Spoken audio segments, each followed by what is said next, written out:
যেই কাজে আপনার রব খুশি হবে সেটাই ইবাদত, যেই কাজে আপনার রব নারাজ হবে সেটাই গুনাহ। এবার আমি আপনাদেরকে প্রশ্ন করব, আপনারা আমাকে উত্তর দিবেন।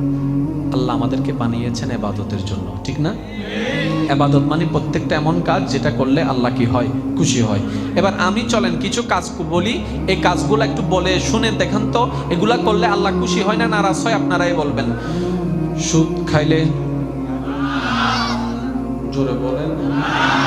ঘুষ খাইলে, মা বাবার সাথে বেয়াদবি করলে, বড়দেরকে কষ্ট দিলে, জাগা জমিন খাইয়া ফেললে, দলিল নিয়ে 2 নাম্বারই করলে, 1 নাম্বার বলে 2 নাম্বার দিলে, বউ ফিটাইলে, বউ বোনের জায়গা খাইয়া ফেললে, 1 সপ্তাহের জন্য টাকা নিয়ে 1 বছরও না দিলে, মানুষের নামে বদনাম করলে, মানুষের ভিতরে ফেঁস লাগাই দিলে, গিট্টা লাগাই দিলে, পাবজি খেললে, ফ্রি ফায়ার খেললে, গাঁজা খাইলে, মদ খাইলে, রাস্তা দিয়ে একটা মেয়ে যাচ্ছে কোনা চোখে তাকাইলে, কোনো মেয়ের সাথে বিবাহর আগে প্রেমের সম্পর্ক করলে, কোনো ছেলেকে প্রেমের সম্পর্ক করে আই লাভ ইউ বললে, পার্কে ঘুরতে গেলে, রেস্টুরেন্টে খাইতে গেলে, মিথ্যা কথা বলে ঘর থেকে বাইরে হইলে, তাহলে এমন প্রত্যেকটা কাজ আমি বলি নাই, নারাজ শব্দটা আপনারাই বলেছেন।